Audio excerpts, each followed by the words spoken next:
No, I'm Amy Ito, and I'm one of the co-chairs of the event. It's great to see everybody out here early for the first part of the program. I really appreciate that. I don't want to go into a lot of boring detail, but I did want to give just a little bit of background of the motivations and things leading up to the event. So the event grows out of a research effort that was spawned at the Annenberg Center for Communication in 2005. So if you remember back then, we were seeing sort of at a moment where blogs were becoming an established fixture of our news reading landscape. The music industry was sort of well into its crisis over online distribution. And we were seeing what was sort of new set of conversations on ubiquitous networks that were beginning to be called the Internet of Things, among other things. Now, 2 years had passed since Lawrence Lessig had debated Hillary Rosen around the corner at Bogart, and it was just 1 year after the term Web 2.0 had been coined and had been gaining circulation. And then also digital culture researchers were eagerly circulating drafts of Henry Jenkins' Convergence Culture and Yochai Benkler's Wealth of Networks through our own little furtive P2P networks. So looking at this range of phenomena that was bubbling up from the primordial soup of the internet, the Annenberg Center, a group of us there, convened a research group on the topic of what we called network publics. So our questions were really about what does it mean for culture and society when you have everyday folks on a massive scale linked to one another through digital networks. And these networks aren't just about sharing text and voice, which was by then well established for about a decade. But what does it mean that rich media such as music, images, moving pictures are being shared and shared in networks that were enabled by social Web 2.0 architectures? So we were having weekly seminars, and an interdisciplinary group of us would show up every week, and we were noticing that more and more we were getting curious about this upstart new website called YouTube. So being in Los Angeles and all, it was hard not to sit up and pay attention, even though the video sharing scene was very much in its infancy. Back then in 2005 and 2006, we could see the writing on the wall. This was going to be the next big media revolution. So now 2 years is really eons in internet time, and here we are today at a moment where we can't even imagine life without YouTube, Google Video, iMeme, Rever, Stage 6, much less the old timers like BitTorrent, DeviantArt, Flickr, and PhotoBucket. So sharing video on the internet seems so commonplace now, so 2007, really.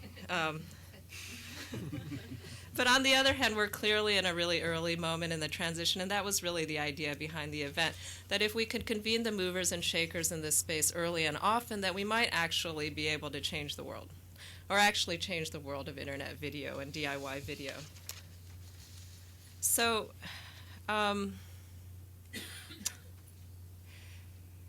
what I think when I say movers and shakers, I don't mean just the policymakers, the pundits, the industry power brokers, but also the creators, the activists, and the massive distributed hive that has produced the amazing work that you'll be seeing in the screenings today. We'll help you take this event as an opportunity to not only view the amazing video programs that our curators have put together and to hear the wisdom of our panelists, but also to make your own voice heard. In the words of our beloved Dr. Jenkins, this is participatory media culture after all.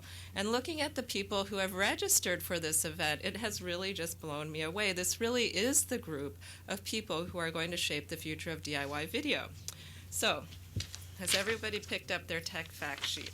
This lays out some of how we can mine our collective intelligence: tagging, twittering, blogging, vlogging, web forum, bird of a feather meetings. Please take a look at this and connect to the collective both on site and on the net. Tell your friends who can't be here that this is all being webcast, and you can even watch it on Second Life.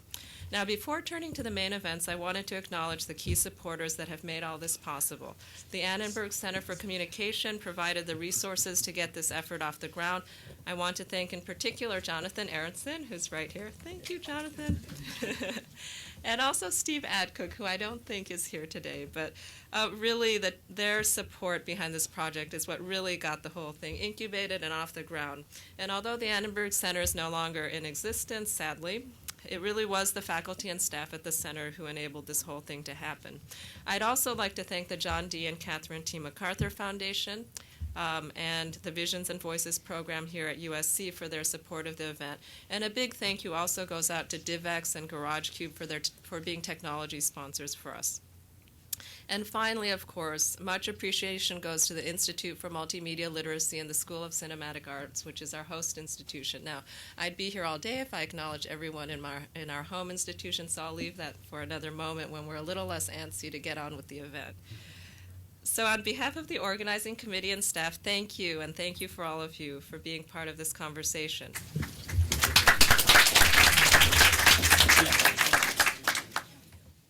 To talk about the state of research. And first, David Buckingham is a professor of education at the University of London, and he's the founder and director of the Center for Study of Children, Youth, and Media. And he's the author of many great books, After the Death of Childhood, Media Education, and forthcoming Beyond Technology, Learning in the Age of Digital Media, and also forthcoming Global Children and Global Media. And one of his current projects is an analysis of people's everyday uses of camcorders in domestic settings. Michael Wesch is a professor of cultural anthropology at Kansas State, and he's the creator of the fantastic and famous film that probably most of you have seen, The Machine is Us/Using Us. He's an innovator in using ethnographic methods to study digital cultures and also using digital media to transform the way ethnographies are presented. Eric Garland is founder and CEO of the tech and market research company Big Champagne. And Big Champagne pioneered the concept of P2P measurement and today is an industry standard research tool.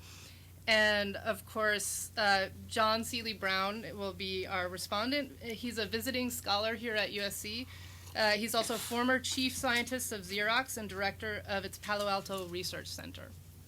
What I'm going to do is talk from the research that Adrienne mentioned, which is called Camcorder Cultures. It's a project that's looking at people's everyday uses of portable video, but I want also to draw out some broader questions about how we think about this activity, which kinds of ideas are most useful, how we might constitute an area of study, really, around ordinary people's media production. First of all, just to say, well, why should we bother to do the research? And in a sense, I think the answer to this is obvious, and if you didn't have an answer to it, you probably wouldn't be here. Firstly, obviously, we're talking about something that has become really a mass popular phenomenon. One of the things that we discovered fairly early on in our research were just the figures on people's access to video cameras. I think in the UK, at around that time, around 1/3 of households, these figures are a couple of years old now, around 1/3 of households had portable video cameras of one kind or another, actually right across social classes as well, which is interesting. And also that percentage is higher in families with children. So now we're talking about something like 50% of families with children have some kind of portable video recording technology. Obviously, if you add to camcorders, mobile phones, digital still cameras that have a video facility, we're talking about a popular mass phenomenon. And also, I think, the other big thing that's obviously happened is to do with the means of distribution. So our project began, I think, 2 months in, YouTube appeared. And as well as YouTube, obviously a whole series of other opportunities for distributing amateur media productions. And also a sense that broadcasters, for example, are getting increasingly interested in what they call user-generated content, or at least they're deploying a kind of rhetoric about user-generated content. So we're talking about a very widespread, increasingly popular mass phenomenon. It's also a phenomenon that obviously raises bigger issues about the changing nature of the media environment. So do we see this as part of a kind of democratization of the media? Is it about ordinary people seizing control of the means of production? Is it about people generating genuine alternatives to big media? Or on the other hand, is it just a kind of trivial pastime that doesn't really have anything much to do with mainstream media, let alone change anything? Is it this penetration of video into everyday life? If we tie up video making with things like CCTV, the use of video as a means of surveillance? Is it contributing to some kind of broader shift in subjectivity and identity? Is it all part of a bigger collapse into the society of the simulacrum, where all we've got is mediated representations? So some very big questions, some different ways of conceiving of this phenomenon. In the UK, at least, it's also a phenomenon that connects with some quite interesting policy debates, particularly around the notion of media literacy. There's been a shift in how people think about media regulation in the UK, away from the idea that what regulators need to be doing or what government needs to be doing is keeping people away from things that are bad for them, towards the idea that it should be about empowering them to make their own decisions, their own choices, to become more creatively involved with media. So Ofcom, the media regulator, has a focus on promoting media literacy, and there's also a big push, certainly in the UK, from government around this notion of creativity, the creative industries, and so on. Having said that, there is nevertheless very little research. I mean, nobody has really looked at this phenomenon. When we started the research, we could only find one full-length book about this, James Moran's book called No Place Like Home Video, which, despite the title, actually seems to avoid ever really talking about actual home videos or the people who make them. There's some interesting historical work about home movie making, Patricia Zimmerman's book in particular. And there's some stuff about domestic photography, but very little research done in this area that one could usefully draw on. And without getting into a sort of techno-determinism, I think there's a sense in which video is clearly different from older media, partly in terms of ease of use, partly in terms of the ability to just tape stuff endlessly. And I think that makes differences in terms of what gets represented, how it's represented, how people come to see themselves as media makers. And that, I think, changes further with the advent of YouTube as people think about audiences in a different way. So one of the challenges that we faced in coming to research this was, well, how do we put together a field of research? How do we constitute this as an area of study? And in doing that, we've really had to draw on some theory, some intellectual resources from really quite diverse places. What I want to do is just say some of the things that we have been drawing on, which I think have interesting things to say in relation to this area. Much of the work that has been done about home video, home movie making is very much focused around this idea of the home mode, which comes from Richard Chaffins' book, now 20 years old. Patricia Zimmerman, who I mentioned, has done this history of home movie making in the US, goes up to about the early 1960s, and is generally quite dismissive of home movies. I mean, her argument is, it seems to me, that the potential challenge represented by the availability of easy-to-use film cameras was effectively recuperated, undermined by the industry. James Moran challenges that and argues that there's a kind of political purism. You know, what were you expecting would happen as a result of people's access to this technology? A book that I think is interesting and still has interesting things to say is Richard Chaffins' work here, taking a rather more kind of anthropological approach, looking at home video and home photography as a kind of social ritual. In some ways, I think that the most interesting work that's been done still. There is work on photography.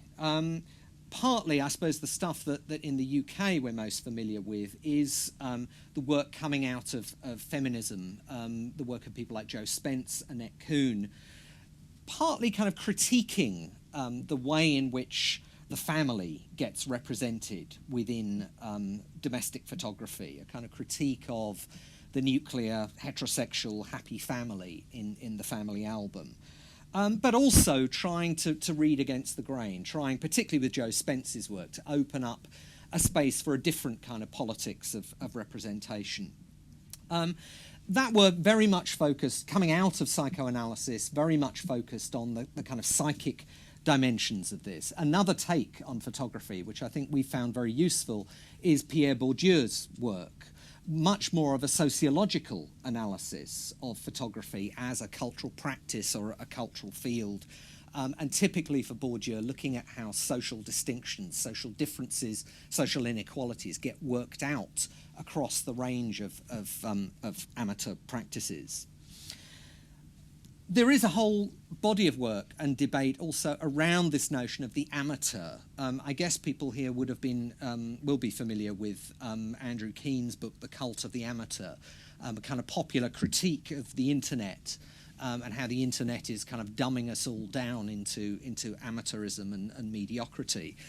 On the other hand, you've got in the UK the think tank Demos. Charles Ledbetter has written a kind of a booklet about the idea of the pro-am, the kind of merging of the professional and the amateur, and the argument that they're making from very kind of New Labour kind of argument that amateurism is a kind of engine for cultural innovation, for cultural change. And there's also a sociology of amateurism, of amateur practice. A guy called Robert Stebbins has done this, Canadian, has done quite descriptive, I would say, sociology of what he calls serious amateurs across a whole range of fields. You know, he's written about barbershop quartets and amateur sports activity and so on. And one of the things he's interested in is what differentiates the so-called serious amateur from the casual amateur, how amateur practices are socially organised. Some of the most interesting and relevant work for us was the work done around amateur music. An interesting book by Ruth Finnegan looking at amateur musicians in an English town, Milton Keynes. And what she uncovers in this research is a very rich culture of different kinds of amateur music activity, ranging from symphony orchestras to rock bands. And she looks at what is it that motivates people to participate in this kind of organised amateur activity. And interestingly also draws on Howard Becker's idea, the notion of art worlds, and the idea that art or artistic production isn't just an individual matter. We need to look at artistic production as a collaborative social practice. And that applies both to professional arts and to amateur art forms as well. A couple of big ideas that run through all this. One is the idea of creativity. And again, a big debate within cultural studies, certainly, about creativity. An argument really against a traditional view of creativity as something associated with special people. The idea of creativity as a kind of quality of genius.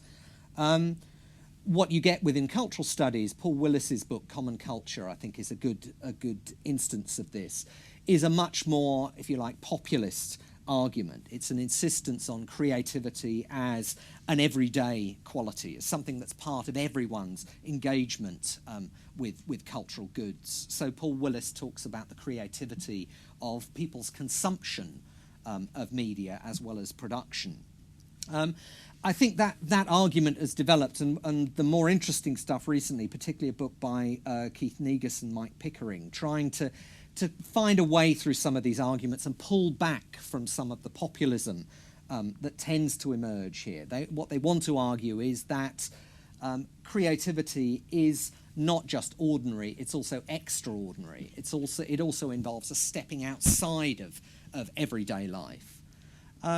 I think another idea that is useful here and that we've been drawing on is the notion of vernacular creativity. Very interesting PhD research done in Australia by Jean Burgess, which is online actually, she's looking at Flickr and digital storytelling, and she's using this notion of vernacular everyday creativity as a way of explaining what's going on there. The other big idea here that's been interesting us is the notion of learning. So the idea, particularly which you get from Lucy Green's work about amateur musicians. She's done a really interesting book called How Popular Musicians Learn, and she's looking at how rock musicians, jazz musicians learn as distinct from how classical musicians learn. And part of the argument is that this is very much a social process. The notion that you get from Etienne Wenger's idea of communities of practice, the idea of people gradually coming to participate in a community, and that's where the learning is taking place. The argument that I suppose, or the approach that most people here will be more familiar with, is Henry Jenkins' arguments about convergence culture, participatory culture.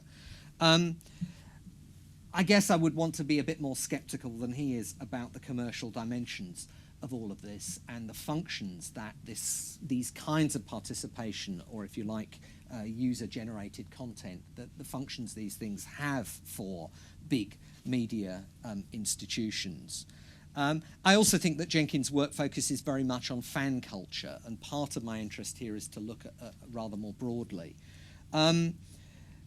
Having said that, there is some interesting work going on within this. I mentioned Jean Burgess's work about Flickr and digital storytelling before, and I think there is, an argument there, and particularly I think what she's looking at, which is important, is the institutional context in which this kind of work happens. So it doesn't just sort of spontaneously arise. It very often happens in particular social settings, and we need to understand those settings.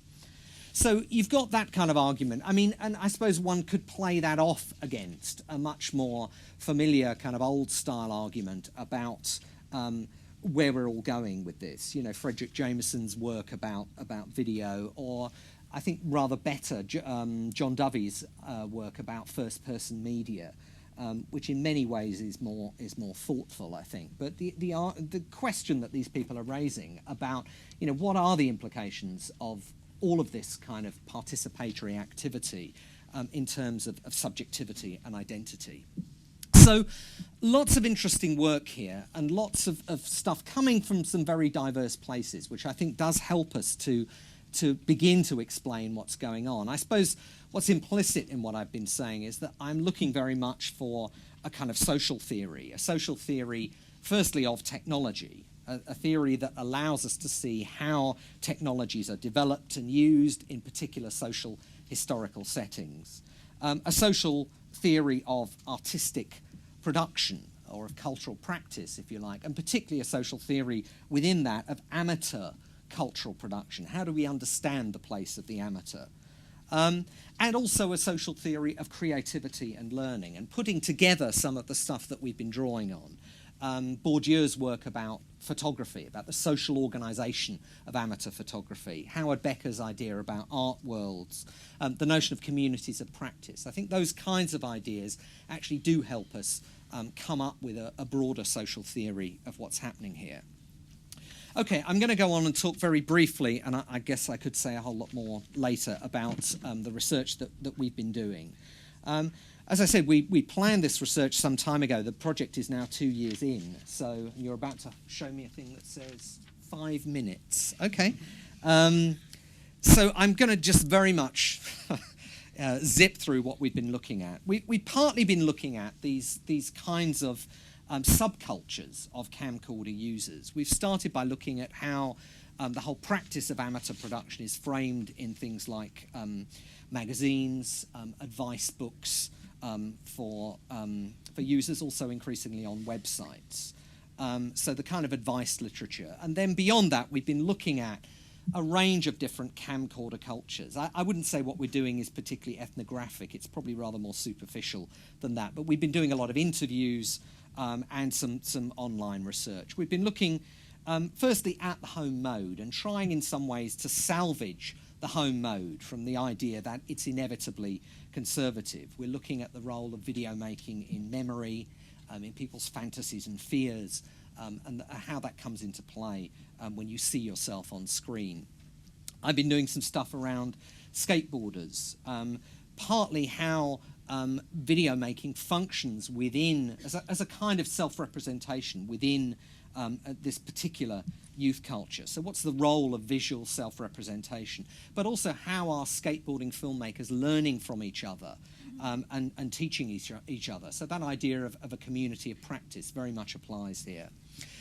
We've been looking at spoofers, not so much mashups, but more dramatic or quasi-documentary productions that people are putting out there on YouTube, often playfully parodying dominant media, and the implications of all of that in terms of media literacy. But also, I guess it's particularly, or certainly the stuff we've looked at, is very much about adolescent male bonding, and not really necessarily anything to do with challenging the mainstream. We've been looking at pornographers, home porn, and this is an area where the term amateur is quite a loaded one. Certainly, you know, the emphasis on authenticity in pornography, where amateur becomes a kind of sales pitch, although often it doesn't look like real amateurs anyway. But, you know, something that's certainly in popular mythology anyway been really driving the dissemination of camcorders.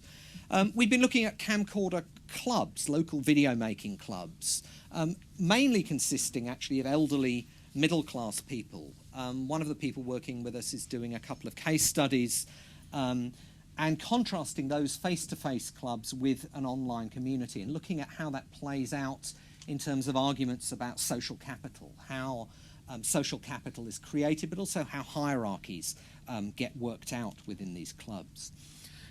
We've got another person looking at video diaries, the BBC's project called Video Nation, where there's been an attempt to hand over editorial control to so-called ordinary people. And I think it actually raises really interesting questions about how institutions like the BBC imagine ordinary people and the constraints that determine how this ordinariness gets produced.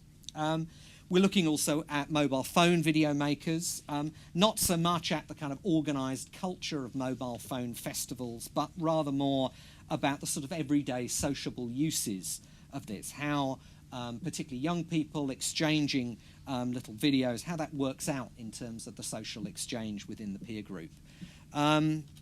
And also, there should be something else at the end of it. Yeah, citizen journalists. I guess, you know, my big question here would be, to what extent is actually citizen journalism a myth that's being perpetuated by the media industries looking for cheap footage, wanting to project themselves as democratic and up to the minute? I think there's a big confusion between citizen journalism and witness journalism. And when you talk to people within the industries, witness journalism, i.e. people running out and getting pictures of explosions or car crashes on their mobile phones, that's about as far as they're actually interested in citizen journalism. So I think this is the last slide, so do not panic. I think the final thing that we're doing, as well as looking at those particular subcultures, the other thing I want to say here is that what we've done there is very much to look at the enthusiasts, if you like, the kind of hobbyists. Although they are really quite diverse, I don't think you can kind of add them together to make a coherent DIY video movement, and I don't think they all work politically in the same way.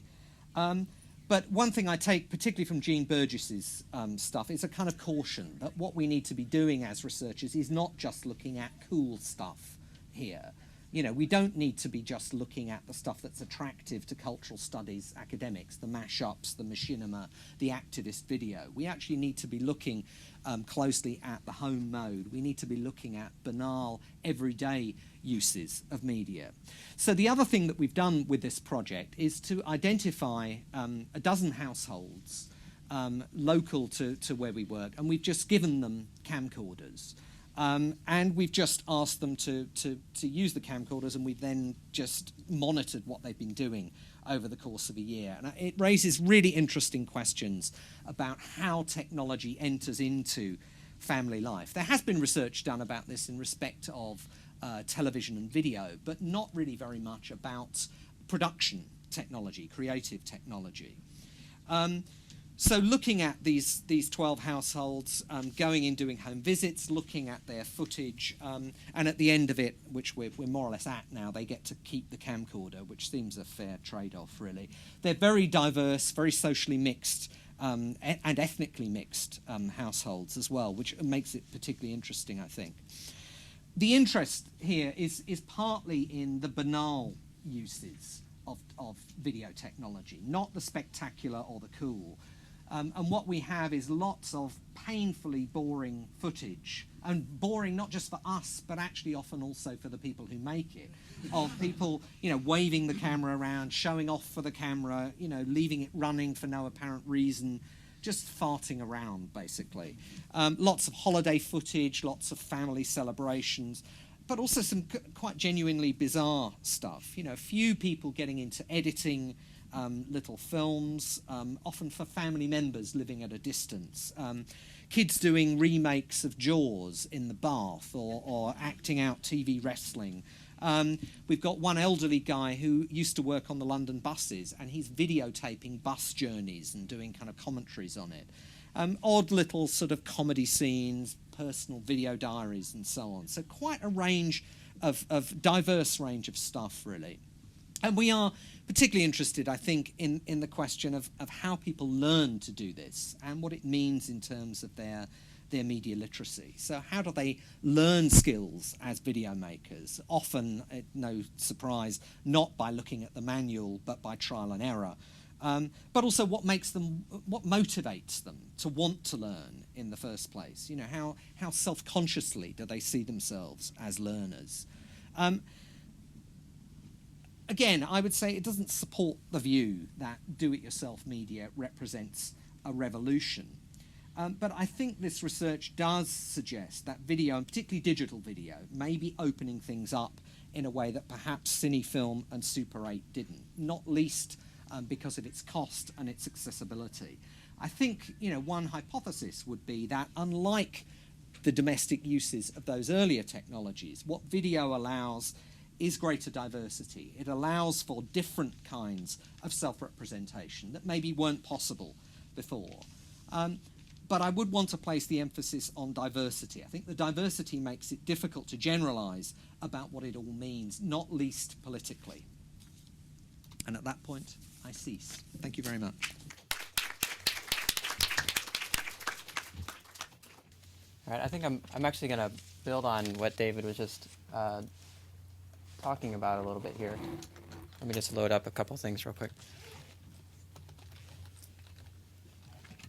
And what I'm going to do is I'm basically just going to tell you the story of our research on YouTube from about January 2007 to the present, and we're still sort of ongoing. So no real conclusions here, but I think a few provocative little nuggets.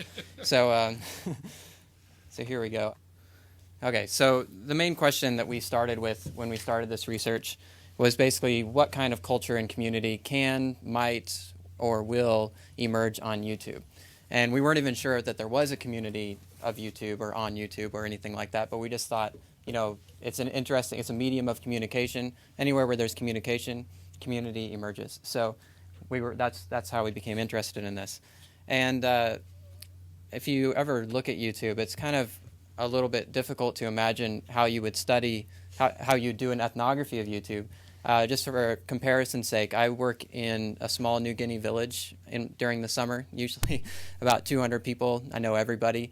YouTube is a very different thing to study, right? So this is a wildcard search. I did this just this morning. Over 70 million videos, and I just did a little math for you to put this in context. That's we know that through screen scrapes, these videos average about 2.82 minutes each, which means that's over 3.3 million hours, about 377 years, which is more than all the major networks have ever produced combined.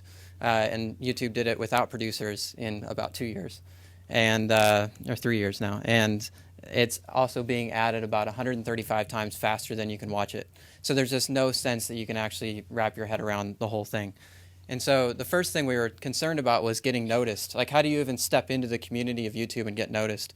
And so the first thing we did was we decided to have a little viral video contest amongst ourselves. And students were asked to create a viral video, and that forced them to sort of analyze, what is a popular video and how can we make a popular video? And for a lot of students, it was the first video they ever made. And here's some of the front runners. This one got over 1,500 views.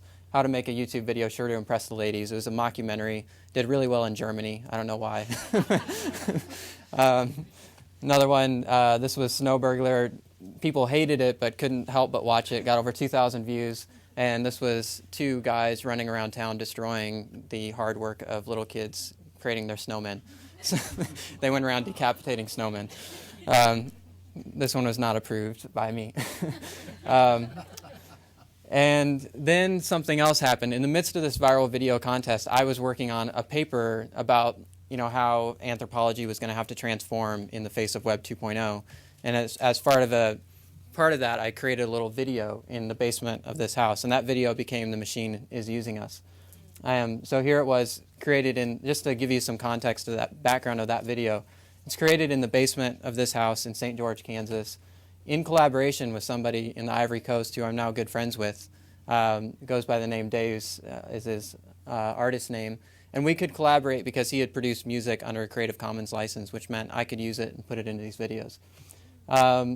This is a day after I uploaded it. I uploaded it for the sole purpose of getting feedback from some people who knew some code that I didn't really know that much about.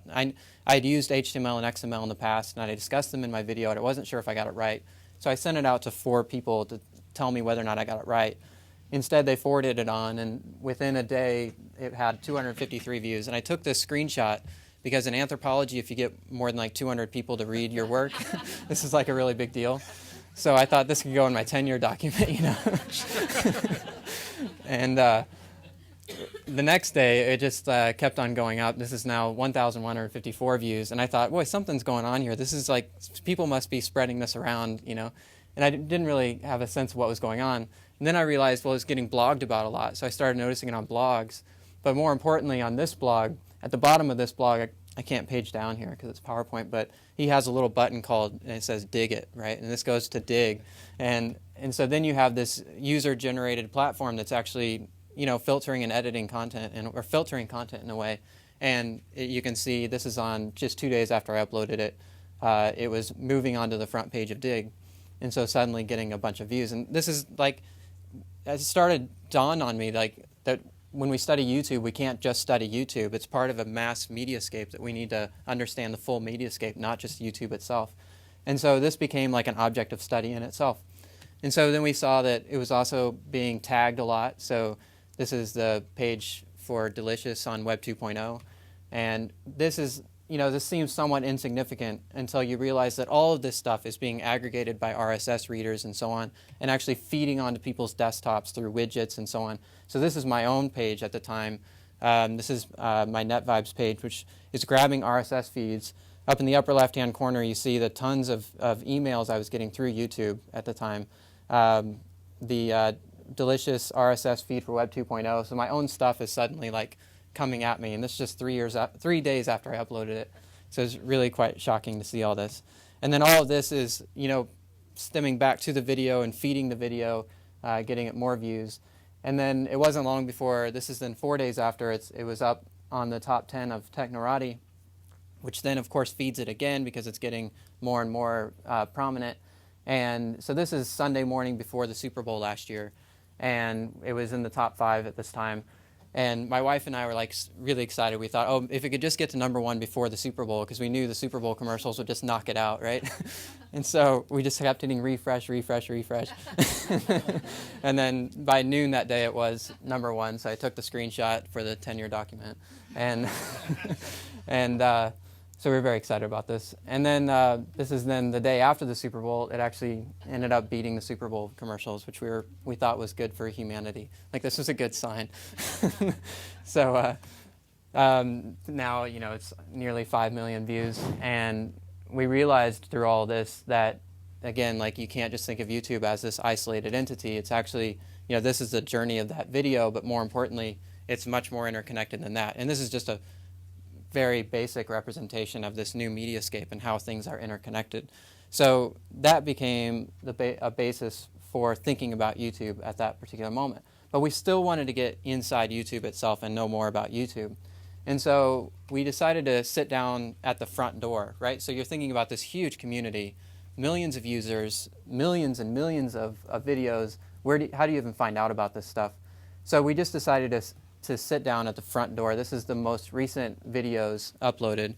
And one of the things that we do, I'll show you an example of this, is we have a little page set up here where students can view the videos on the left here, and when they sign in, they get a form, a database form on the right. So they can watch the videos on the left, and they can actually type in information about it, and it uploads to a database that we can all analyze. So it's a way for us to collaborate on all these videos that we're watching. And what we found then at the front door here was something, the most remarkable thing about this was, we got a few statistics out of this. We found that about 59% of the videos are English, about 14% are commercial productions. This was a year ago. Now it's very different, I think.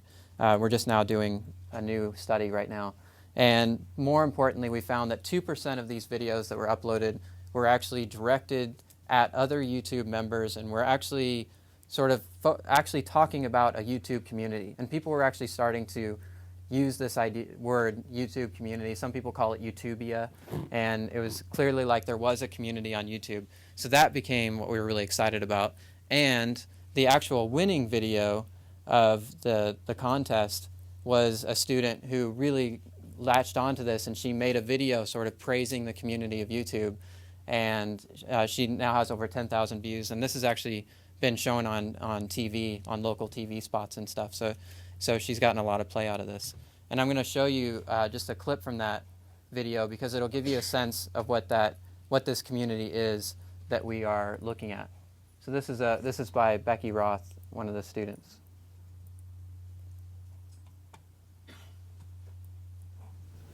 Hello, this is BJ Horton 2005, or BRAD as it be.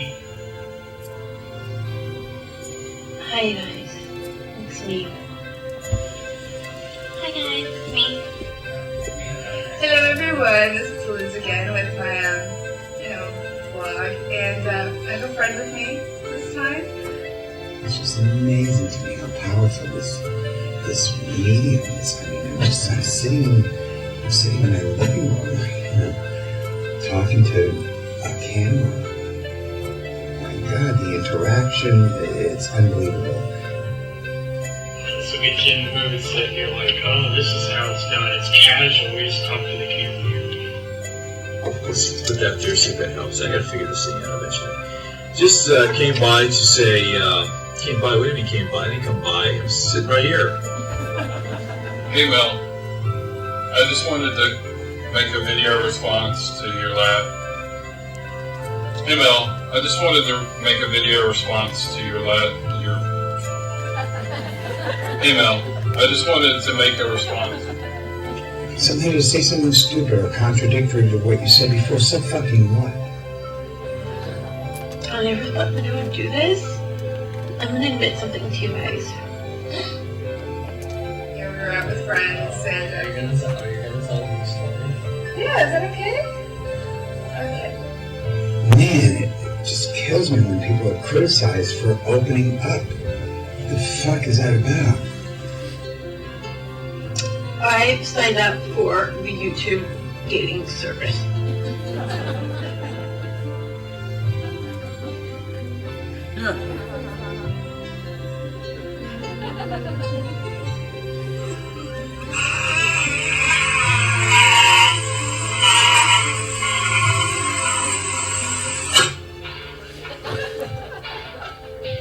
January's a hard month for me. Right now, I should be preparing for the birth of my son, but I'm not, as you guys already know.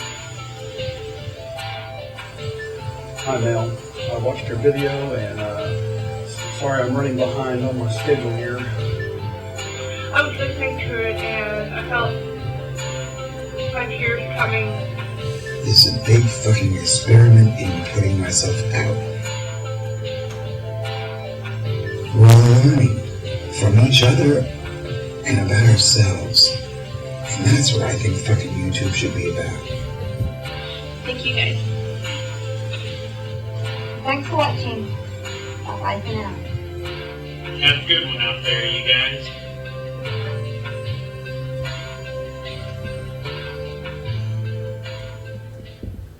So that's kind of a sampling of the videos that we were discovering, and we were obviously very intrigued by these. And And this was sort of the celebration of those. And we started to notice a few things about the community. We wanted to find out, you know, how these things emerged. And a few of the things, there's a strong value on authenticity within the community. There's also a real strange thing between, there's really, really strong love expressed on YouTube and also very, very strong hatred expressed on YouTube, which we thought was interesting.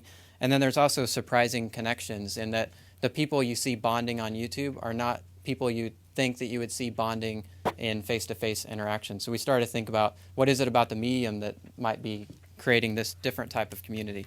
So we knew in order to figure this stuff out as anthropologists that we'd have to actually participate, actually get involved.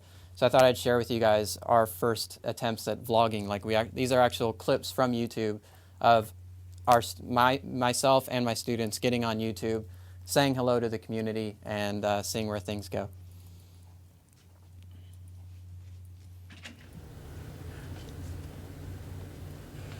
Taught an intro to escape armchair anthropology. It's like yeah. You can't really understand it just by watching how it happens. Yeah. Strangely enough, they're doing it from our chairs. I'm sitting in my armchair. Yeah, it's a new type of armchair. Armchair participant. It's real chair armchair.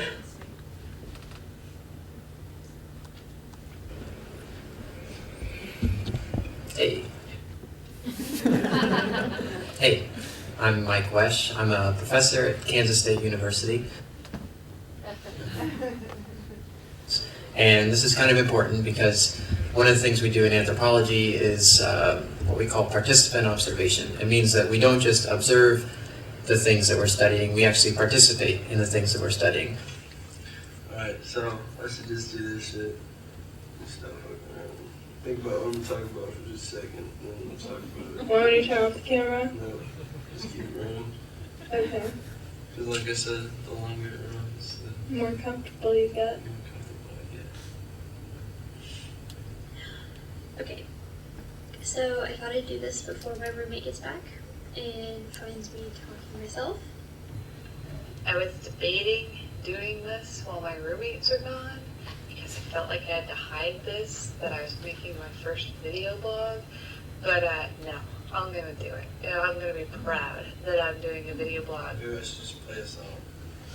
About the internet? Do you want me to stop recording?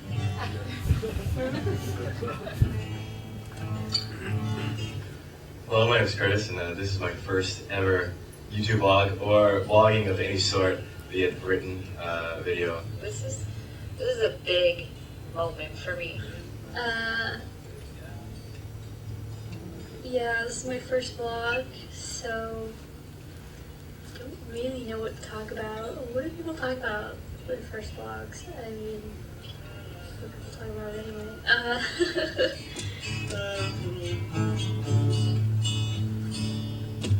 Beautiful. Man, I totally blazed past actually introducing myself.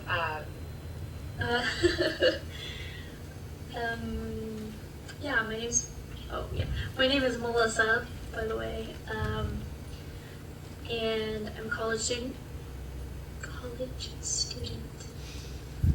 Enunciate. So we're just gonna talk, okay? See, we're doing this thing. And it's a project on YouTube. 10 of us with digital ethnography. So, I'm going to be doing a project on YouTube. We're doing an ethnography of YouTube. And this is me. Glasses, no makeup, hair. So one of the things that immediately happened, and we talked about this afterwards, is like the moment we put the camera on ourselves, there was, of course, you suddenly understand what everybody on YouTube is doing, right? And there's this it's like an instant identity crisis because we didn't know who we were talking to. And, you know, this is sort of Goffman-esque. You know, Goffman talks about different fronts and putting on different faces and things for different people. And suddenly you actually don't know who you're talking to. I think I'll get to this a little bit later, but there's also the reality that you're talking to yourself years in the future as well, because you can go back and watch this years in the future. So the sort of, you see this sort of nervousness and what am I going to say type of thing coming out, because people just simply are trying to negotiate too many identities at once. Like that was one of the insights we came to at that particular moment. And this was all sort of complicated by the fact that we suddenly had a lot of people watching us because this video I made had gone viral, and now we had all these people watching us, including scholars, which was actually, frankly, the last thing we wanted. Like, we just wanted to, like, be part of the community and just do our thing, right? Now all these scholars are looking in as well, and the students especially started to sort of like, man, what am I going to say? All these professors around the world are watching us. And you'll see this, this is the response the students had. This worked out over several weeks of vlogging. This is what happened in this particular domain. Ethnography being studying people. I guess there's a more eloquent way to put it, and I'll prepare a statement for the academics. It's writing my dissertation. I was going to actually, do my hair and maybe put on a little makeup, but then I thought, it's really not honest. That's not who I really am. Like 5 days out of the week, I wake up and I put on clothes and I brush my teeth, and that's about it. And yeah, that's about it. Like, I feel like the purpose of my vlogs is to show people that, I'm part of this group, and Wesch made this awesome video, but we're people too. My first vlog, I just ended up showing people everything in my living room. Because I was just I didn't know what to talk about, so I was just this is where I live, I'm a real person. And I think, it seems really pretentious to make all your videos academic, because then, not everyone's. So, I made a decision with my vlogs to include some goofy, non-academic vlogs of just me being lame, making pieces. The decision that I've made, dear academics, scholars, researchers, professionals, and other anthropology students, is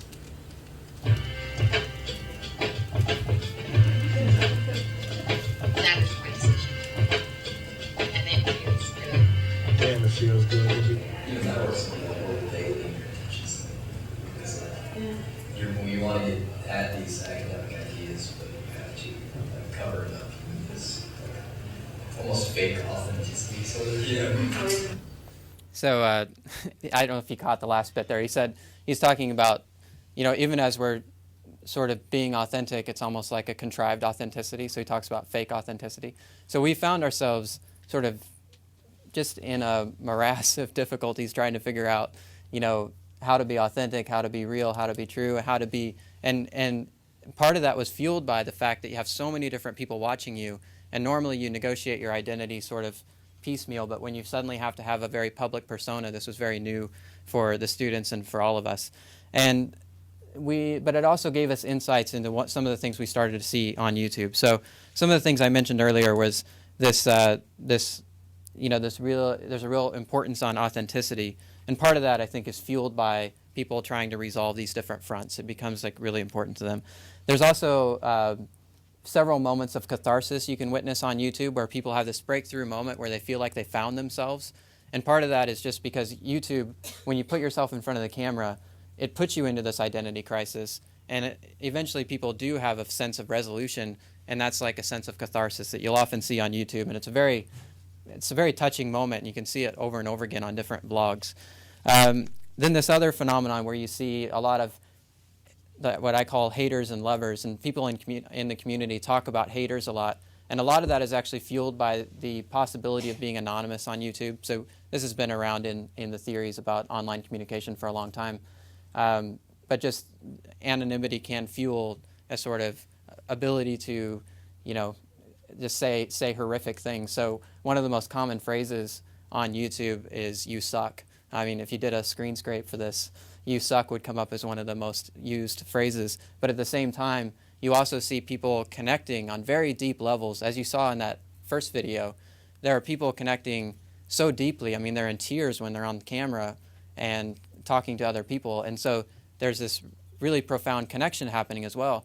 And part of that is also from the same thing that creates haters, that distance, can also create this strong love and connection effect, because you have this, and this is kind of a thing about watching YouTube. Some of you may be able to identify with this. When you're watching YouTube, it's like you can sort of see straight through to somebody's humanity and watch them for who they are without having to feel like you have to respond right away in any sort of social situation. You have a sort of distancing that gives you almost like an artistic perspective on who that person is. That person becomes like a work of art, and you like love them, for being who they are and for presenting themselves out on YouTube. So there's this one final thing about YouTube, and that is that even though it is probably the most public place on the planet, it is often treated as a private confessional, and part of that is due to where these things are produced. And this next clip will show you a bit about that and about some of the self-reflection that goes on because of the locations in which they are produced, which is namely usually an empty room with just a camera. I'm, looking at a camera, and I had a mirror around here to show you guys, but, oh, here it is. This is what I'm talking to. Not you, this. Well, you, but this. I'm talking to you, but for the time being, I don't know who you are, unless you comment. It's easy to talk to nobody, which I'm sort of doing right now. I feel like I should put a picture of a person right here. Maybe an eye. It would be so much better if this thing blinked and smiled and responded to what I said. Can we really tell? Because I can edit this film. I can say a lot more, cut a lot of it out. This is the second time this day that I've tried to do this. You should have seen yesterday. Yesterday was just train wreck. Since I'm not looking anyone in the eye, maybe that's what allows some people to spend the truth on it, to tell false things or to leave a lot of things out. I think it's beautiful. I've seen numerous people.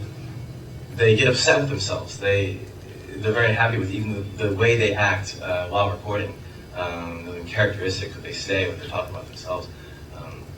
They'll go up and they'll turn off the camera, they'll turn it right back on.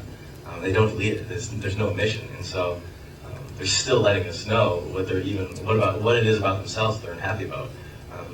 They're not getting rid of it, and that's beautiful.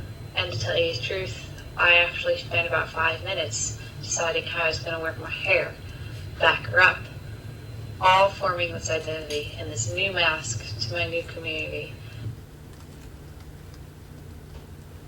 I guess that's what makes me so uncomfortable talking on camera. It's just like, right now I'm looking at my face and like, good God.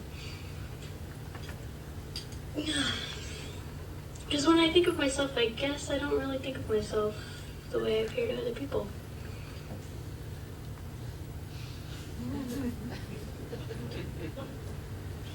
Which is, young, naive. Oh, she's so cute. Cute little girl. Not cute.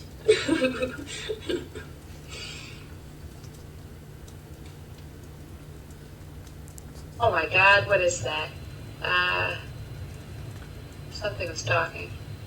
That's what's weird about the internet. It's still really mysterious. And I'll end with that, and I'll just point out that if you go to mediatedcultures.net, you can see all the final projects of the students, which actually, their final research. So you saw like sort of the progress of research, but the actual final research results you can see at mediatedcultures.net. All right, thanks.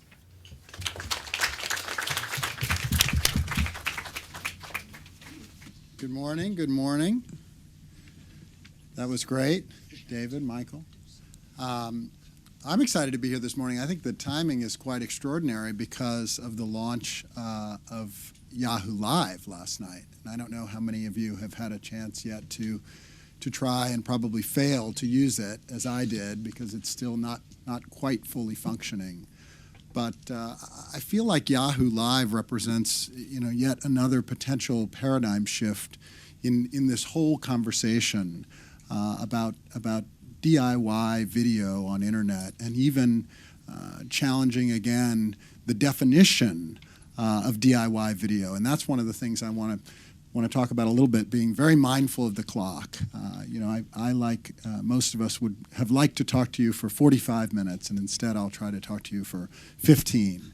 But if you're not familiar with Yahoo Live, it is building on what communities like Stickam or Stickum have done and kind of building on some of the sort of voyeuristic aspects of YouTube, but removing that anonymity. Because while you have this this opportunity to do, as Michael was saying to me, a lot of sort of asynchronous video chat using YouTube, when you actually look at a lot of the material that's being uploaded, it's really just stuff being posted frequently, not so much to the community at large, but to specific friends and loved ones around the world or down the street, just saying hi. Little video diaries intended for specific individuals. But it is asynchronous. You leave a note or you put it in the bottle and it comes back to you. And what Yahoo Live now is doing is adding that sort of iChat element where you can create and post static video or asynchronous video, but you can also interact with a community. And this video interface is something that can be embedded as a widget or an application that allows you really to socialize with a number of people in real time. And when you look at the interface, you can be, of course, mindful of your own appearance if you like to look at yourself on camera, or you can turn that off and just look in smaller windows at the 3 or 4 or even more people that you're chatting with in real time. Because it's been done and it's been very popular, a lot of the more restless users, super users of YouTube, have migrated or have spent proportionately more time in communities like Stickam, which are effectively the same thing. But the fact that it's being produced and distributed by Yahoo means that potentially, and based on my experience with it last night, probably not today, probably not tomorrow, but potentially this could become a really mainstream application, something that many of the people in this room end up using and incorporating. And again, it will just further and challenge and expand our definition of DIY.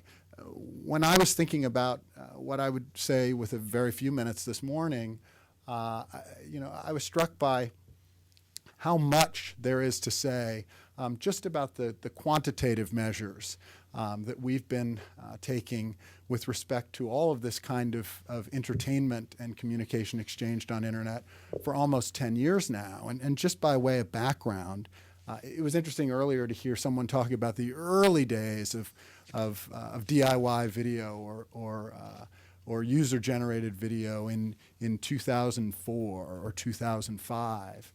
My own introduction into this world came in 1999 when the earliest peer-to-peer file sharing applications, Napster, and then very shortly thereafter versions of the Nutella protocol were used, as we'll all remember, famously for passing around a lot of popular music without permission, but were also used in surprising quantities, even at that time, to exchange video. Of course, everyone raises their hand and makes the same point when I talk about video in the late 90s and the early part of this decade, and that's, wasn't it all pornography? And in short, yes, a lot of it was pornography, and in fact, both truly amateur pornography and sort of branded as amateur pornography.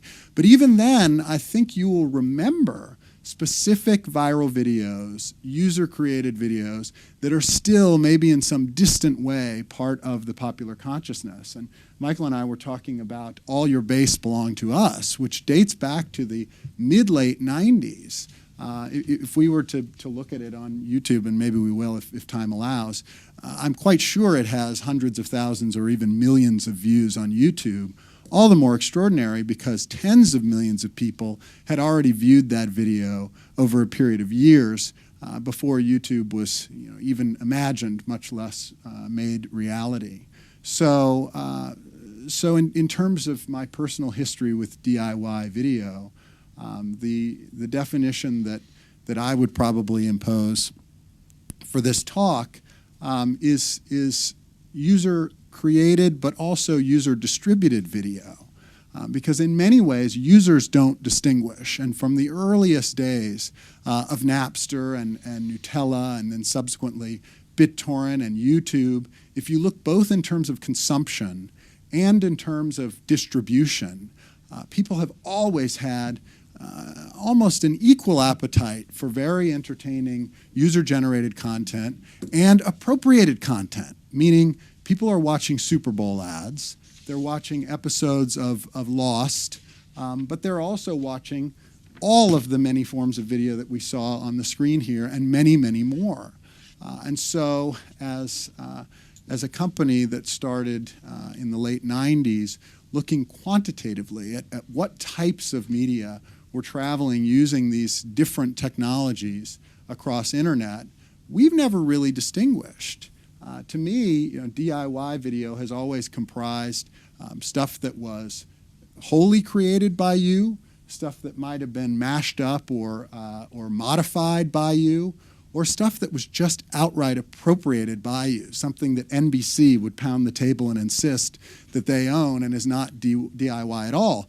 But in terms of distribution, they now have millions, in some cases tens of millions of viewers and distributors that are engaged in an alternative distribution network, and sometimes fully in a way that's wholly cannibalistic. There are a lot of people now that are watching and distributing television content that don't watch television or don't watch these particular programs on television. So I think that, for purposes of this little talk, I'll blur that distinction, and I'll try to keep coming back to it and talking about truly user-created video versus the stuff that's just been redistributed. But this is DIY distribution.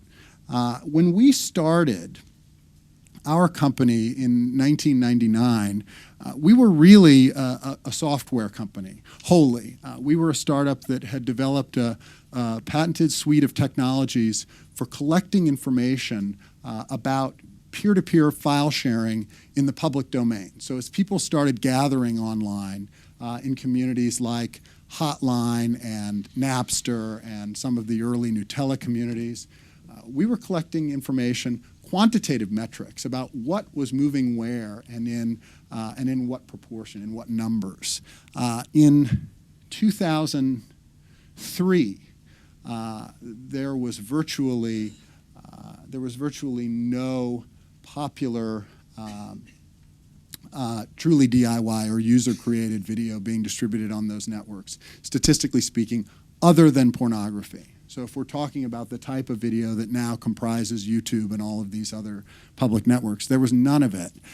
In 2005, when this snapshot was taken, the BitTorrent installation base was about almost 11% of internet-connected PCs. So for a moment, we're just talking about people who've installed this client, people who are capable of exchanging information using BitTorrent. Quite extraordinary, surprising to us, given that a year and a half earlier, there was a statistically insignificant BitTorrent population. By September of last year, that number had grown more than 50%. So you see, it continues to be a hockey stick.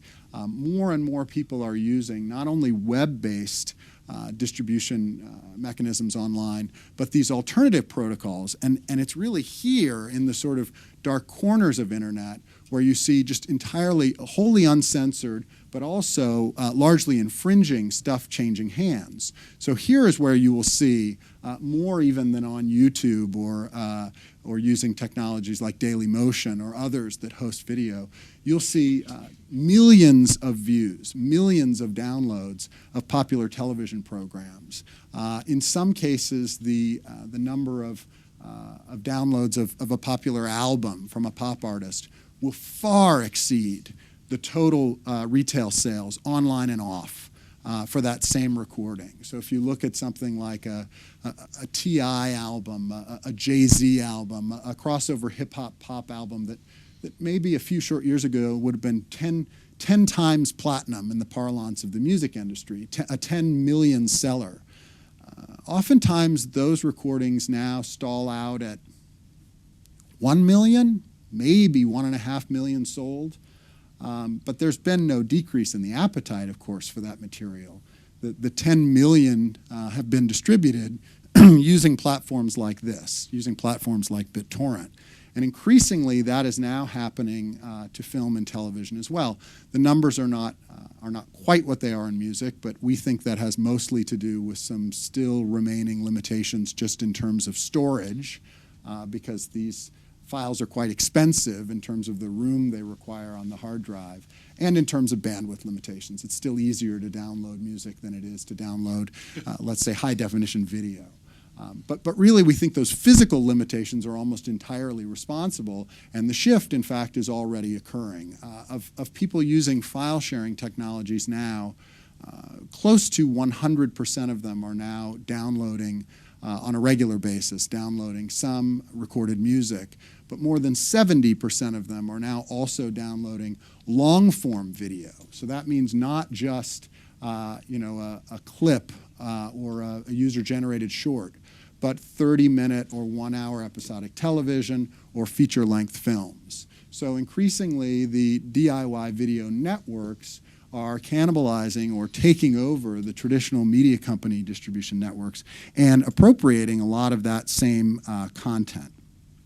So just over time, as we looked at these networks, what we found was both the type of content that was distributed on these networks diversified, but also the user base grew at an extraordinary pace. I think it was on the front page of Time magazine when Napster hit 20 million registered users.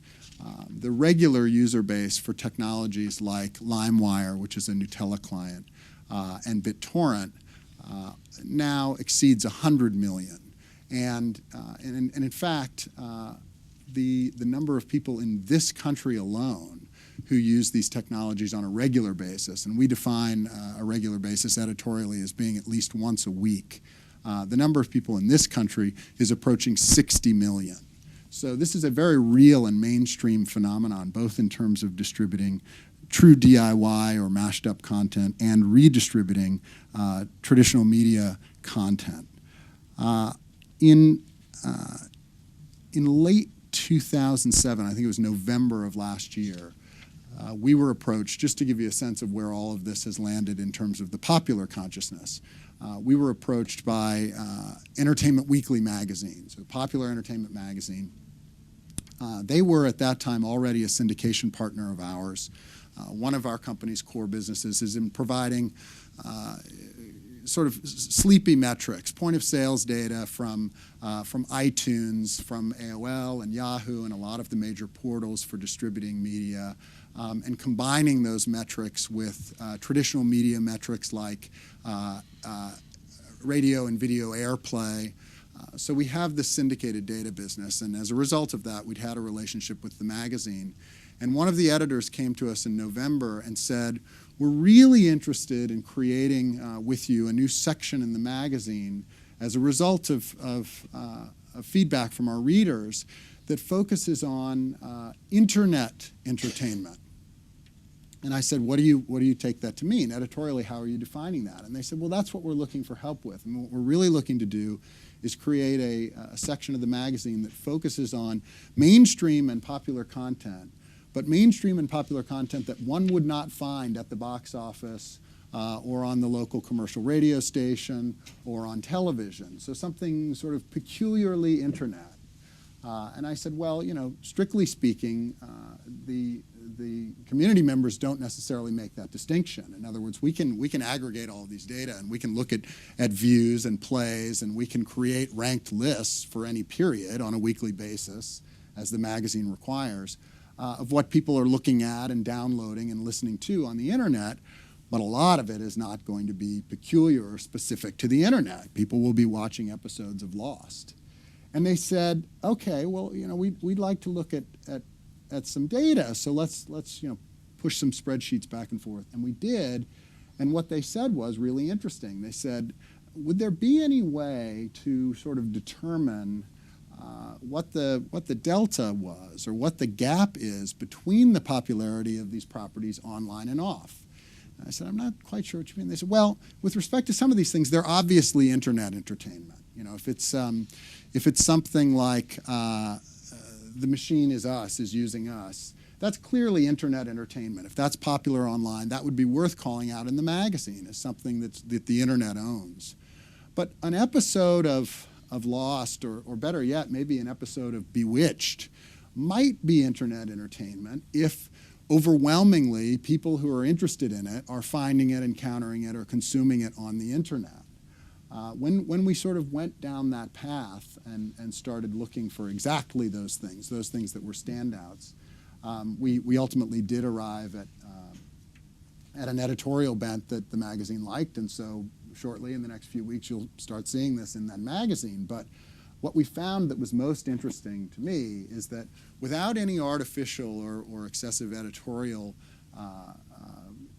fudging of these data, it really does seem to be that sort of all of the categories I described, and of course we're excluding pornography for the pages of Entertainment Weekly, but all of the other categories I described, truly user-generated video, mashed up or user-manipulated video, and traditional media or popular entertainment that's been co-opted and redistributed on internet, they are all on a title-by-title basis, generally equally weighted. You will see in any given week study that there are a number of noteworthy submissions from each of those categories. And what that means, and Michael and I were having a sidebar about this earlier, that's extraordinary to me, is that it means that a lot of this DIY video has just stolen tremendous and very real share, mind share, from professionally generated or professionally created entertainment that costs, on average, many millions of dollars to produce for 30 minutes or for 60 minutes. And now, minute for minute, hour for hour, we may be spending as much time online, mind you. Never mind all the hours we're still spending in front of the TV. But online, we may be spending as many hours listening to and hearing from and looking at each other as we are, Hollywood stars or starlets. So being mindful of the clock, I wanted to go very briefly into just two case studies or two small examples. Being a business that's immersed in quantitative measures of all of this, I could bore most of you for hours with information about what and where and how much. But I'll share just a couple of things. If I have an internet connection, I'll actually show you a bit of this video. Some of you may have encountered it already. Maybe if I show it, then I'll have to show like a bit of a John McCain video or something so that it's really nonpartisan. But there's a recording artist, one of the world's most popular recording artists, a young man named will.i.am, who is the lead singer and principal songwriter for a band called the Black Eyed Peas, who created this mashup 1 week ago yesterday, where he took found footage, YouTube footage, of Barack Obama's New Hampshire speech, the famous "Yes, we can" speech. And he wrote a little melody to go along with it. And he made a recording, a very primitive webcam recording of himself sort of singing and playing along. He showed that. He did not upload that video to the internet, but he showed that video to a few friends. And in that sort of celebrity family tree way, a bunch of like-minded friends of his, most of them famous in their own right, got excited about this. One of them was Bob Dylan's son, Jesse Dylan, who is himself a filmmaker. And so they created I guess technically a DIY, but much more professional video in Jesse's home featuring will.i.am and a bunch of his friends. Let me see if I can show you some. I won't make you listen to it, but I can talk while it's... Oh, of course we don't have the flash player. All right, well, I trust that you will all see this at some point because when we were asked by management for will.i.am and a couple of the people involved, if we would track this, if we would help them with metrics relating to this, the first thing I wanted to know, of course selfishly, was what did you do to promote this video? Or at the time, because they had not yet uploaded it, what are you planning to do to promote this video? There we go. And what they said was, well, he's will.i.am. So we just figured he'd email it to a couple of people and they would take it from there. And that's exactly what they did. Will, made it his signature line and sent emails to a few friends who in turn sent emails to a few friends. And one of those friends was Arianna Huffington, and it ended up on the Huffington. In any case, what was interesting to me about what's happened over the last few days is not so much that it has now been viewed millions and millions and millions of times, but what's interesting is that the only information that Will made available in the old-fashioned way, by emailing it to friends, was that URL, yeswekansong.com, which redirects to this site, Dip Dive. What you see across the bottom here are views at yeswekansong.com. What you see in purple there at the top is actually comprised of now more than 40, maybe 50 different YouTube repostings of exactly that same video. It's sometimes of substandard quality, it's sometimes roughly the same quality as the original video that was captured. But as you can see, what's really happened here, and imagine for a minute that this were 1999, is that we've built on what viral video has always done. Imagine this blue wedge is all your base. And we've given the community a place and tools to amplify that viral video so that it becomes ultimately far more popular than it was in its original incarnation. And so as a result of that, I think now, Yes We Can, the official site, has seen just more than 1 million views. And this is updated as of the 6th. And the total views now are approaching 8. Maybe today we'll hit 9 million views. So just making the point that while many times we still pass these things around in the old-fashioned way, it does start with a link that one friend sends to another. These communities have really accelerated what was always a naturally occurring internet phenomenon. And I know that we're just about out of time, but just very quickly, this is the other side of the coin. This is actually looking at starting 30 minutes after the end of the, it says premiere, but it was actually the season finale of The Sopranos. So that was the series finale. It was available to you only as an HBO subscriber, of course. This was not free content. It was behind the walled garden. And this shows the number of unique individuals who not downloaded the video. That number runs now into the millions. But the number of unique individuals who, in the very few hours after that show aired, captured it, made it into a torrent, and uploaded it or made it available across internet using the BitTorrent protocol. And as you can see, it's closing on 200 different sources. Keeping in mind that only one source using BitTorrent is really more than ample to satisfy the demand, even if the demand runs into the millions of users. This kind of redundancy is one of the great strengths of these video distribution networks, but also one of the really scary or threatening aspects of this to traditional media companies concerned about piracy, because in order to remove this content from the internet, you would have to negotiate with, sue, or otherwise dissuade not one person, but in this case, hundreds of people all over the world, and this is only in the first few hours after that program aired. Looking again at that same program, this is just a very rough breakout, a geographic breakout, showing where the downloading, this is now not the uploading or the making available, but the downloading or the consuming of the content took place. Just so that you know, it was available technically only in the United States at this date to HBO subscribers, and so maybe not surprisingly, half of the activity on BitTorrent came from Europe, where they do get The Sopranos, but because of syndication rules, they get it much later, and so would be waiting probably many months before they would have legitimate access to view this event. You know, it was a television event just like a Super Bowl, and around the world, some interest in downloading this content. So I'll leave it at that, just being mindful of the clock. Thank you, folks, and there are probably 100 slides behind each of the 3 that I've shown you, so if you are interested, I can email you some more information. Thanks.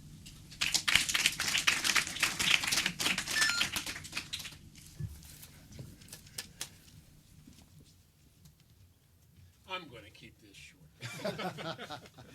We have a lot of time for discussion. What I wanted to do is start out first with 3 little images that hit me, partially from hanging around Mimi and her gang for so many years, but also thinking about having to follow David and some of the thoughts that I thought had been motivating you for some time, and coming back to this kind of asking, is there a bigger framework that kind of surrounds everything we're doing today?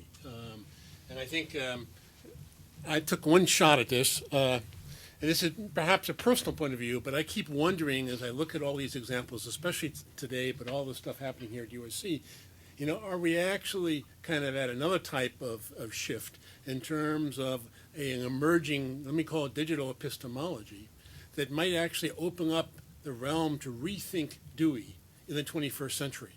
And in fact, I couldn't help but think about this shift as I look at all the YouTube stuff coming out. And I'm going to come back to YouTube in a moment about a shift from Homo sapiens, characterizing us as people who have knowledge and thinking, versus possibly Homo faber, people that actually make things.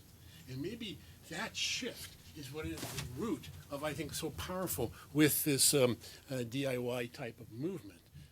Along that line, I've been going back and looking at some beautiful stuff on Dewey and his view, which is not deeply understood in terms of what was his pragmatic technologies really about. And I just wanted to read 4 quotes that I think tie in so much to even what we've heard already. First one, to be human is to be involved with production, to advance what nature has given us, to construct ourselves, to be technological in his meaning of the pragmatic technologies. Next one, human beings build their world by building the meanings of their world. Next one, far from being naturally endowed with rational faculties, human beings must manufacture the tools of inference as they go along.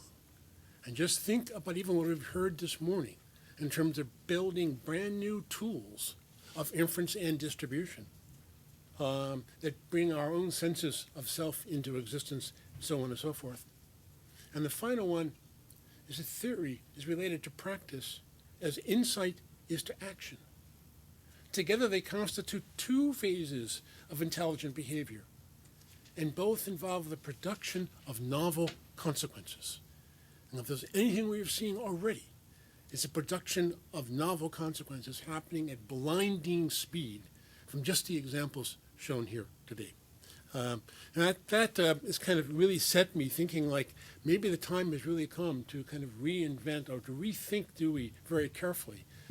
Not the way he's often cast in the literature, but going back to understand what he meant by pragmatic technologies and how that relates to us. So that's kind of one kind of take on this. And the second take that also kind of circumscribes much of what we're talking about here is asking, are we really now beginning to experience something that might be called networked imagination? What is the sense of constructing kind of an imagined community now in a highly distributed format in terms of a networked imagination that actually combines certain notions of networks of practice, networks of communities of practice, if you wish, but where now the practice is much thinner than the usual notions of a community of practice, and then put more glue on that having to do with communities of interest, and how these things start to fold in on themselves through emergent collective action, and how that joint collective action, actually starts to build the basis of a distributed imagination that I think we're actually going to see in sets of the pro-am communities, the ones that I study in terms of amateur astronomy. I've just come back from Hawaii, where we've done a whole bunch of stuff on the kinds of what's happening with surfer board constructions, the shapers of surfer boards, and some of the newest techniques, and how fast they spread around the world, literally within 48 hours of a new idea in terms of even the way you drag your hand coming out of a certain kind of a wave, and what that enables you to do. And within 48 hours, it is now around the entire world. Blah, blah, blah. So those are kind of 2 framing things. Let me get on to make kind of particular comments that really struck me today. One of the things that really hit me is that it came across all 3 talks, in fact, is this kind of a changing nature of media. And in the old days, 2 years ago, we used to think of it being kind of a push media, mass media, and a pull media. But how these 2 start to interact becomes very, very significant. And your example, Eric, at the end, it's just, I mean, when that blog hit the Huffington Post, the game changed.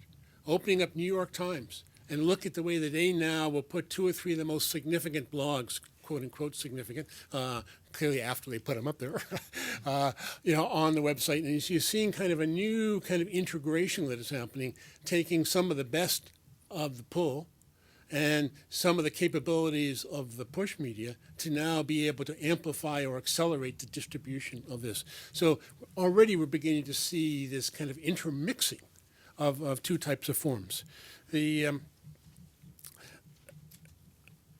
Also, David, what I loved, and again, it came through a lot in all the talks, is this kind of the emphasis again of ethnographies. And it used to be almost impossible, as one of you, as you were saying, Michael, at the beginning, before you started talking, very few people ever get to read a real ethnography. All of a sudden, even the simple notion of thick descriptions is now being rendered visible in very, very powerful ways. And I think that we're going to end up changing the discourse of many, many numbers for thin descriptions, and the things you can do with that, I'll come back to that in a moment, with now a way to distribute and get people to think evocatively about the power of thick descriptions. Because the video has enabled us to capture much of that. Although we haven't yet talked very much about how do you go about actually deeply analyzing, from an ethnographic point of view, a video on an ethnographic event. And by the way, that is decidedly non-trivial. I remember in the early days of Park when we had, of course, wonderful Lucy, but also Giddy Jordan there. And I was stunned about the fact that Giddy would spend maybe 3 months analyzing 30 seconds of video. It's kind of like a conversational analysis in terms of even what are that eyebrows, another person looked at here, kind of reflected as you watch things, and so on and so forth.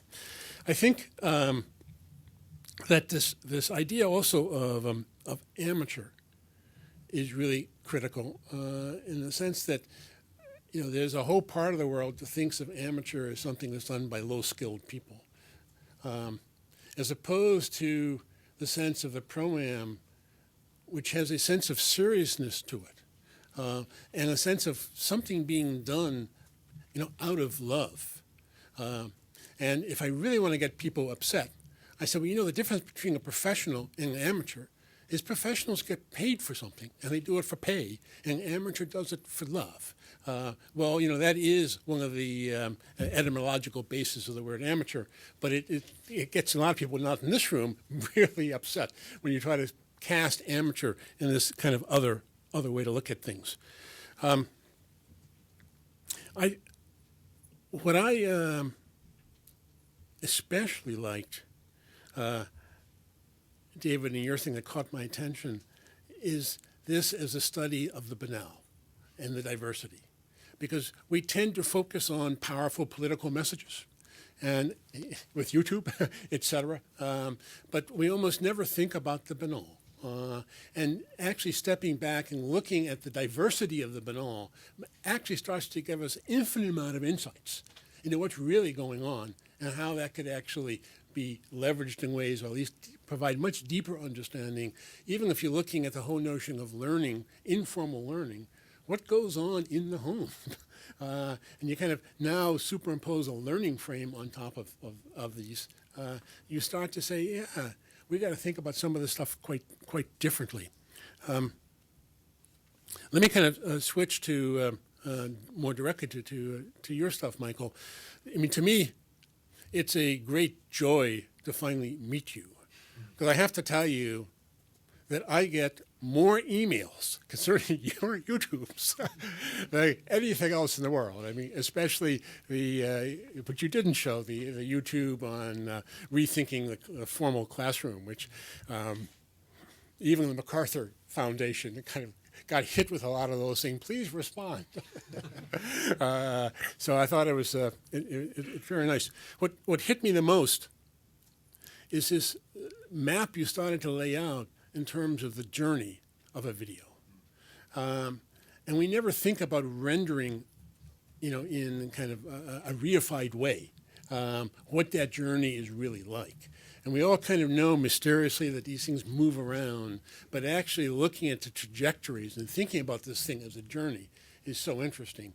And of course, if you're really trying to look at how do you make a viral system go, as your contest was, I was also kind of remembering B.J. Fogg. Do you know his stuff at Stanford?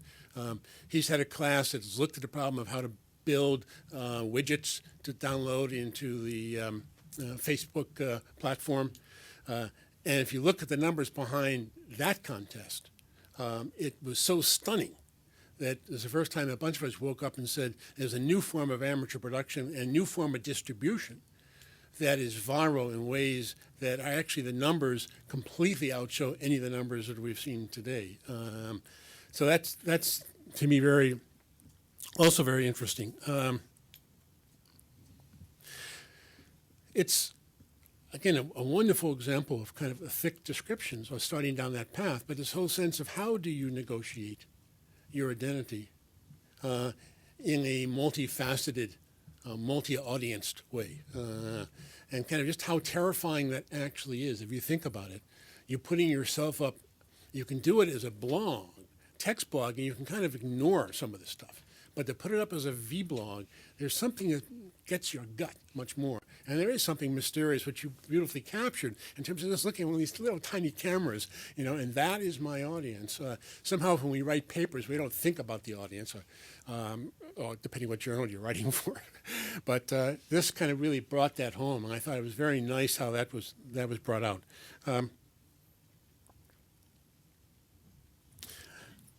Let me kind of end with a couple of comments on Eric's stuff. Personally speaking, I had not thought about the distinction between distribution and creation. I think that you really helped to drive that home for me, speaking personally. And it's an interesting example.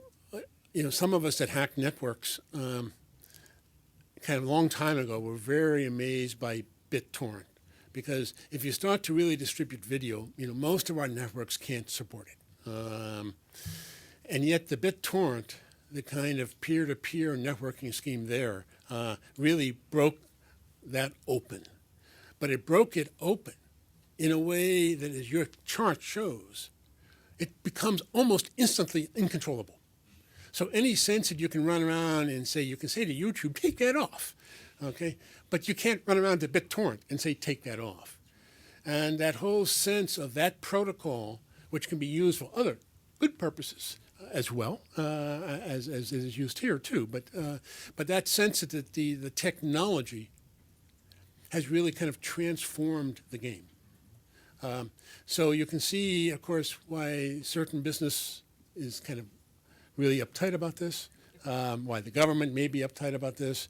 And in fact, I wanted to kind of close cycling back to one of your comments, David, that classically, the government tended to look at what to control for one reason or another and not what to empower. And I think this shifting of the government looking at how to empower things to happen is a very important shift. So I certainly enjoyed all three of your talks and learned a lot. Thank you.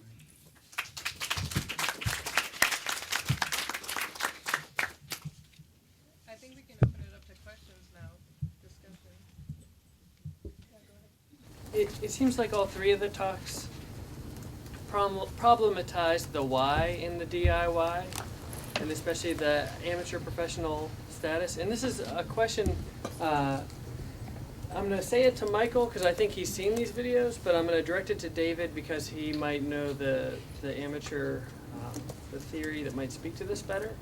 There's something we're very familiar with, especially in Los Angeles and at USC, and that's the amateur that's the aspiring professional, or, everyone who has, every job becomes a day job for the script that you have in your bag, that sort of thing. And it seems to me, there's one particular YouTube thread that I'll just mention here and people can watch later that involves a character named, I'll just call these all characters because I come from the literature world. Green Tea Girly, a fellow named Dax Flame who proposes to her or asks her to be his girlfriend. She agrees. And then someone who's now on Mad TV, Lisa Nova, parodies his love for her, claiming that she's fake to begin with. Later, of course, we find supposedly that he's fake because his father is in the television production or is on the production end of things as well and has sort of constructed this character of Dax Flame. And then later there's also another video out there where Lisa Nova is with Dax Flame having a nice little sit down on a couch, right? And so at this point, none of these people we would call amateur in really, I don't know, in any sense at that point. And none of them, and I guess going back to that distinction of the person who gets paid for it versus the person who doesn't get paid for it, and then we might have the person who someday hopes to get paid for it, I think, which is maybe once again brings me much back to these places like, popular phenomenon like American Idol or back in the day Star Search or other sorts of venues where someone might enter as an amateur, but really they've got a lot more resources behind them.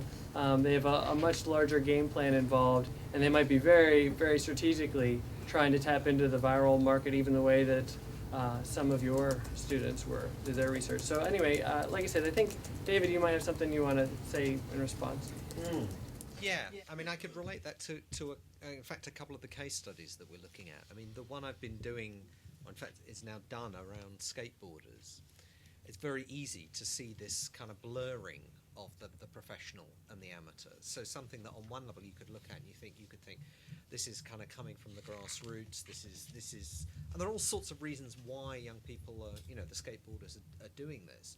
But it's also at the same time a commercial activity. So the way in which companies are using video, well, actually, and before that, photography, which seems to come from within the youth culture, but actually they're using it then to market, and also they're using it to market not just to the members of that group, the skateboarders. They're also marketing to a much wider group that's interested in the style, but not necessarily in the activity. Yeah, but that's not, and you can understand this in terms of the kind of dance of youth culture.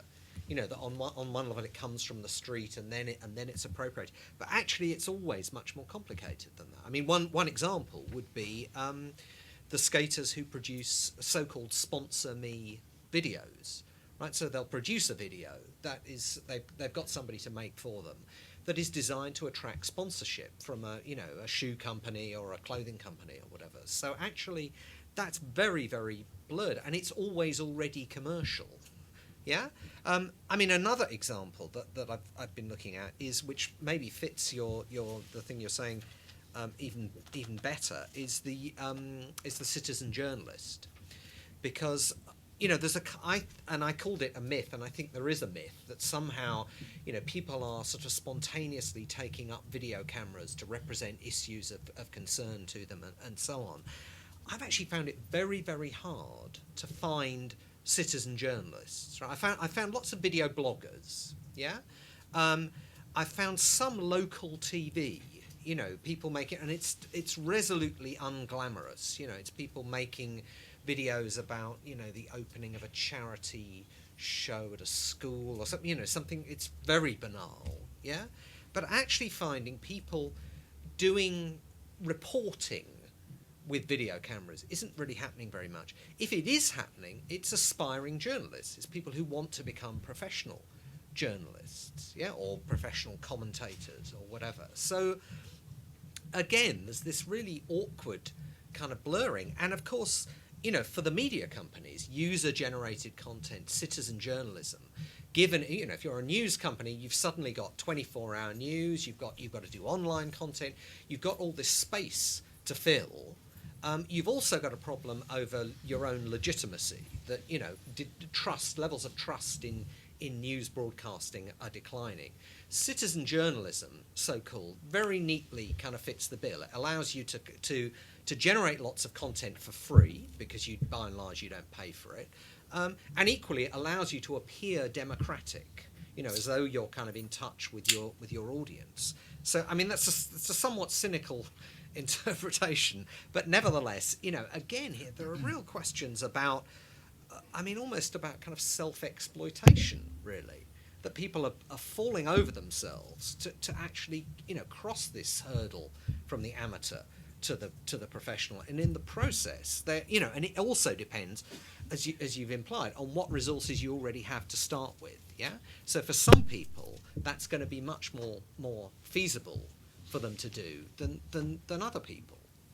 People who've already got the cultural capital, who've already got the resources to allow them to become pro-ams, will then be able to do that. And the majority of people won't have that. So again, the idea of this as some kind of democratizing move seems very questionable. I mean, you could argue that actually what it does is force a polarization, actually, between the professionals and the amateurs, or, those who have will get more, and those who don't will, so.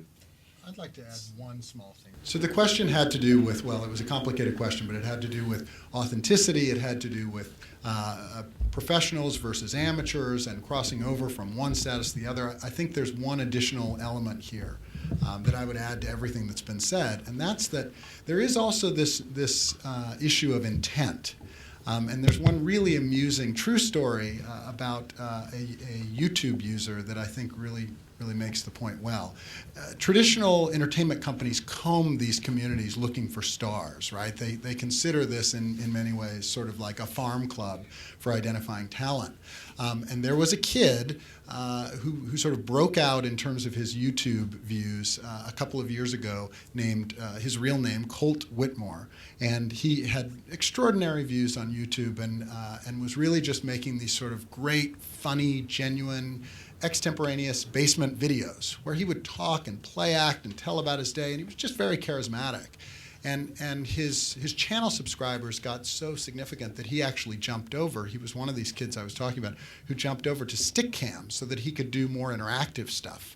He could get sort of Hollywood Squares style, all of these little faces up on his screen, and he could interact with his audience directly. The entertainment companies caught on to this, and they started courting him. They started feting him and flying him out here, and they took him, these various companies, music companies and film companies, took him to the Grammys, took him to the Oscars. They felt that this kid had already had this extraordinary career and maybe more importantly, screen tested really well. But everyone who met him, I did not, so this is second, third hand. Everyone who met him said the same thing, which was, we can't do anything with this kid. He's just a kid, a scared, skinny, not particularly good-looking 16-year-old who is extraordinary in his basement. When he is being himself, and he really is, he is unbelievably captivating. His true cult of personality. Anyone in his high school class would want to get close to him. But he has no ambition to be anything more than that, and really has no ability to do anything more than that in the traditional media channels. And so, in other words, they identified this guy as sort of a false positive, someone that they thought, maybe he's an amateur that we can turn pro, and ultimately decided, no, he was in exactly the right place all along. He was in his bedroom entertaining tens of thousands or hundreds of thousands of people all over the world. Well, I wanted to quickly follow up on this thread and then ask a question to Michael, which is that when, Eric, when you define DIY as being user-created and distributed content, something really critical fell out for me, and that probably is a very adequate definition of the term.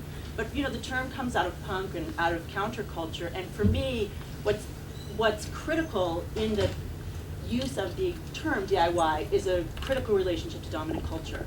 And it may be political and it may not. It may be people who listen to countercultural music and don't have a politics. But what we see happening here in a sort of DIY that includes banal culture, which doesn't have a critical relationship necessary to culture, and to corporate culture, which is like half of what's on YouTube, is the falling out of what's at the heart of DIY to me. And so we hear this in these conversations about people who actually what they really want to do is end up making money and join the corporate world and are using it as the portal. So I think that's something we should continue to talk about, like what happens when the counter falls out of the DIY and why that's occurring with Web 2.0. That's just a sort of point. Michael, I also taught a course on YouTube, which I'm going to present about this afternoon. And what was interesting to me, and I would really like us to think about as a interdisciplinary group of people thinking about what's happening, is that my class, we watched a lot of your stuff, is that of media studies. And we were much more critical of the technology and of the forms than you all. You all sort of, it was interesting to watch you all sort of talk about identity construction, community, which makes sense, you're anthropologists. We were very cynical about the site, and your work is much more celebratory, and of course they're both viable responses to so much of what's happening there, but I think it would be really interesting for us as an interdisciplinary group of scholars to think about the way in which our approaches allow us to see things and not see other things as we're trying to describe this thing that's happening in real time. I mean, a media studies scholar would never say you see straight through to people's humanity. It was a beautiful quote, and I actually feel that when I watch YouTube videos, but all I ever see is the form in the way. There's a camera, there's a computer, there's, ideas about documentary, etc., as not to mention performance, So I just wondered. Well, we were actually very interested. Can you just quickly say what the question was? Oh, yeah. Just a general. Oh, okay. Sorry. Yeah, so so she just pointed out that from a media studies standpoint, in her class, they took a more cynical view, and they're focusing more on the forms. And the fact that, well, I guess that it's always a mediated relationship, and that mediation, you lose something there, and there's reasons to be cynical about it. We were also interested in the forms and the way that they both constrain and enable, and we come from a perspective which, all communication is mediated. Language itself is a medium, and it's both constraining and enabling through the constraints themselves. Without any constraints, it's a big mess. And so we weren't uninterested in those things. We just wanted to see what the outcome was in terms of community, and those turn out to be some positive things, but certainly the hater culture that emerges is a negative thing.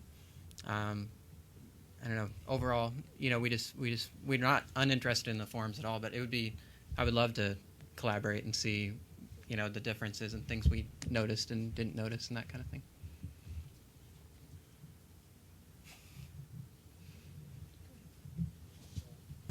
Well, thank you for wonderful insights. And I wanted to ask a question. Sorry, guys, I'm flu with everybody else, so I need to hear me in second line. But at least as long as people hear me here, I hope it's okay.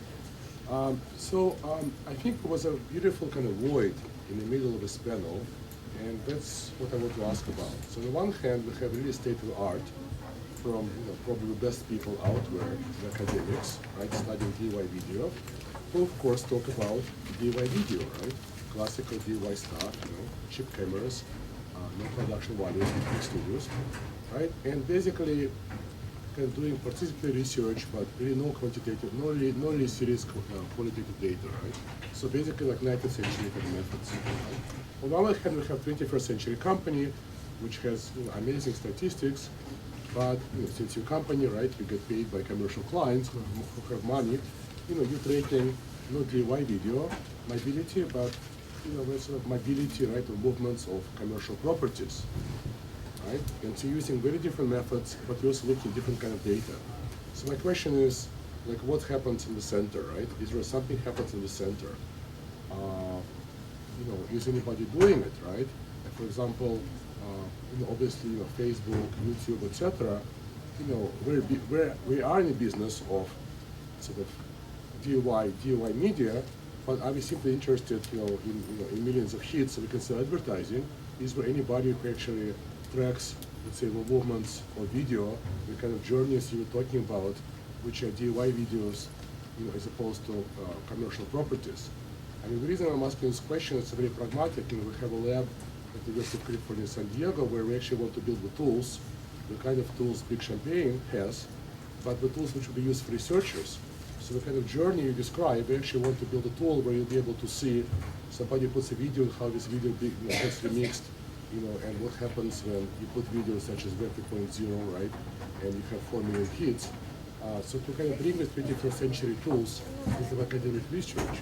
But I wonder if people are already doing it. So what happens in this void, which I perceived, if I was correct, in the middle of the panel? I agree that he just mentioned that there's a void between, there are a number of very, very good companies out there doing some amazing metrics, like Big Champagne, and academics, we sometimes don't have access to those tools, and don't have as good of tools, you might say. And so then there's this void between what we're doing in academics and what's going on there. And I could say already Eric and I had little sidebar discussions saying, oh, we need to collaborate on this because we're working on the same thing, but you have all this data and I have all this, firsthand observation stuff. And so we've already started talking about that. And I've worked with there's the neat thing about the space right now is that there are a lot of people being playful, and a lot of them are looking for the big payday when Google buys them out. But there's a lot of these are Web 2.0 startups, and if you contact them, people will do amazing things for you that will help you visualize this data and possibly get you started on your project. So, if you want to talk to me later, I can give you some names of people who know some of the tech stuff and could help you with that. And I'll just add to that, I can't speak to anyone but us, but with respect to our company, first of all, just a technical point of clarification, we actually collect information about all of these properties in a completely title agnostic way. So in other words, we have no particular focus on commercial properties versus non-commercial properties. In some ways, we're more interested in the volume metrics than we are in the particular titles, and we delve into them only on occasion. But having said that, we make all of our collected data available to the academic community, and if you go to our website, you'll even find a section of the site that gives very specific instructions on how to contact that group to access data. So no, I would say pound for pound, we probably share more information with researchers than we do with any commercial entity. So we are certainly looking forward to collaborating and communicating with you. Yes, I wanted to sort of raise the meta question of what do we need to know, from a research perspective. So there's sort of a lot of experimentation happening in the space, and I feel like we're very early in trying to understand what the questions are. I feel like some of Eric's work, the questions are sharper in what you need to know. I think some of those of us more on the qualitative and academic institution side, we're still kind of muddling around trying to figure out what's important here. And I was sort of curious if anyone has some sort of burning vision about that kind of thing. One thing I wanted to put on the table, which has to do with that discussion of amateur versus professional that happened early on, was really, I do think the terms of what counts as amateur production and everyday production is changing in some really fundamental ways. And I think understanding the contours of that in all its banality, to borrow from David's framing, is incredibly important, because it's not just that we're producing banality on an everyday basis, and that's part of our everyday construction, but sort of looking at, Eric's amazing statistics and saying that we're consuming these things, we're immersed in this 24/7 media culture in a new way. We're part of our everyday experience of selfhood, of identity, of everyday practice, what we share with our friends, what we carry around on our iPods, that experience of what it means to inhabit culture is changing. And that an important part of that is that you identify yourself as a producer within local media network. So yes, there are a small number of people disproportionately represented in our part of town, which are trying to become professionals. But the vast majority of people that we're seeing in our ethnographic work are people who are really oriented towards not necessarily being amateurs in a label, but producing content for a local community, being locally famous. It's like you get known for that funny dog video that you posted among your friends, and that's the status that people are after. So it's not really, are you making money or are you not? But for most people, it's about, are you recognized by the people who really matter for you? And it's that kind of social shift in our everyday practices that I think is incredibly significant and important to capture from a research perspective. We really should have given you a microphone. That's hard, right? All the people in Second Life just really missed out, and I don't know that I can repeat that. But the one question you asked that struck me, that I think about it all the time, is what do we need to know? And as you were saying it, I was thinking about, I'm constantly confronting my students about this as well, like what do they need to know moving forward? And I realize it's less what do we need to know and more almost like, how do we need to know? We need to change the way we know, because the reality is we're increasingly living in a ubiquitous network of things, people, and information. There's literally almost all the information of humankind is literally in the air around us right now. And that really, I think, fundamentally changes the question. It's no longer what do we need to know, but how do we need to know? How do we need to interact with this space around us? I don't know.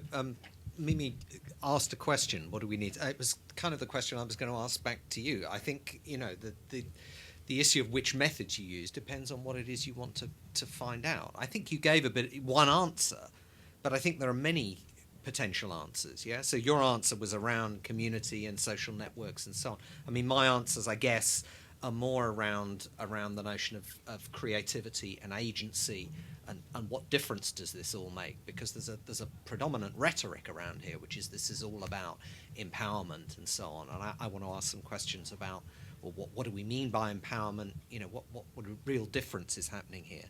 There are questions that were raised over here about identity, which I think are really important and again very, very complex. But there are some interesting ways in which you can read this kind of material, or certainly video blogging. I mean, I like the guy's mention of fake authenticity, because I think that casts a different kind of light on big debates in social theory about identity and, you know, the project of the self and so on.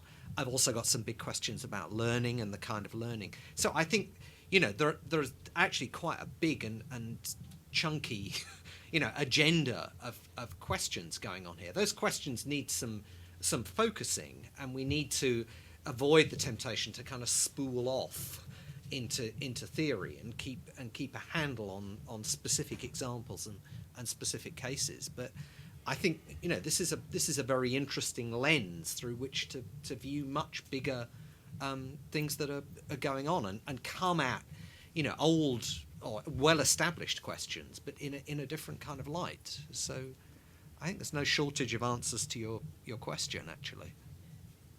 I thought the organizers of the conference do know what's important. Sorry to interrupt, but the sentence in the description of the panel which says, existing methods for audience and industry research do not capture the most important dynamics of online video ecology. So I guess you guys know what they are, right? Whoever wrote this, right? I mean, at least you know what we have now is doesn't capture something important, so really tell us.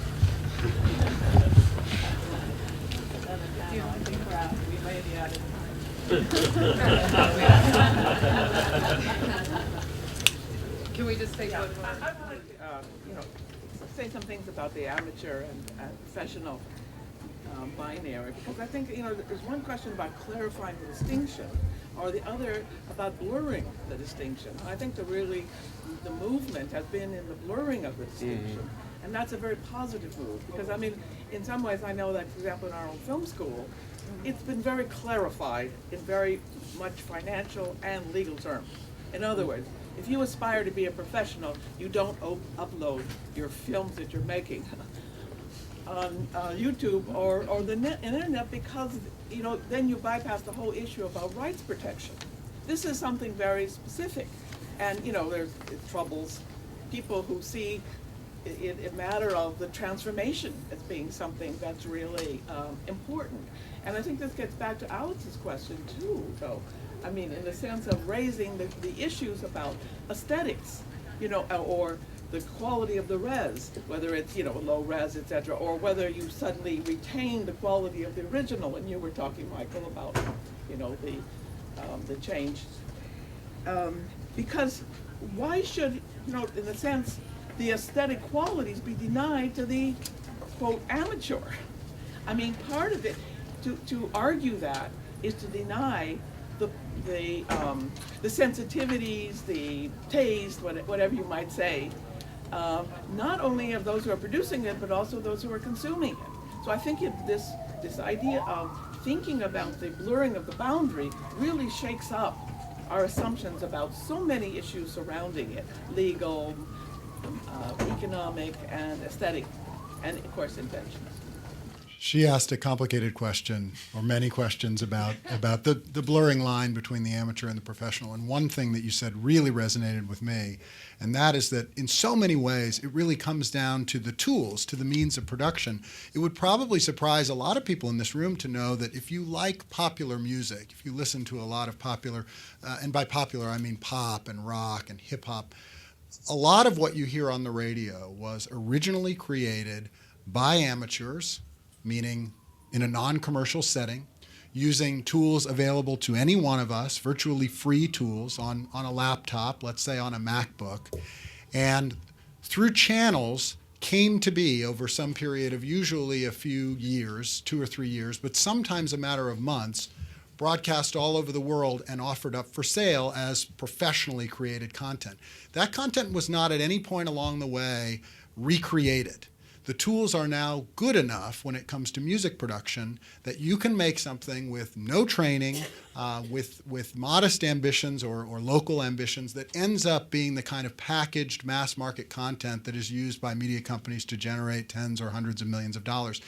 That's almost never the case at this moment. In terms of television and feature film. There are examples that I can think of offhand where people did upload, did violate that rule, did make their film conspicuously available. Even in the earliest days of the internet, animators. Think about the early South Park. That was available. I saw that pilot many times in bootleg form at the homes of friends before it was ever actually bought and redistributed as quote unquote professional entertainment. Another movie from my Netflix queue recently comes to mind, Tarnation. That's a film, a documentary film where I think most would agree that the appearance, that the resolution is fairly amateurish. It looks like what it is, which is something that was created at home with very little budget. But I think it's clear that what's already happened in music is happening increasingly in video, and that's that the tools are getting cheaper, the tools are getting better. There are just still more dependencies, though, for an artist working in video. You still ultimately have to point that camera, however good, however high resolution, at someone. And that someone, if it's someone other than yourself, creates a dependency, as do the requirements of properly lighting and creating sound. And so there are a host of dependencies where I think the tools still have some way to go in blurring the distinction. But it's very much, the point being, it's very much already happened in music. There's no distinction that most of us would make between a song on the radio that cost $1 million to create, not talking about marketing and promotion, just to get it on the record, and one that follows it that sounds indistinguishable that costs maybe $1,500 to create. Unfortunately, we're out of time, but thank you so much to everyone. Thank you.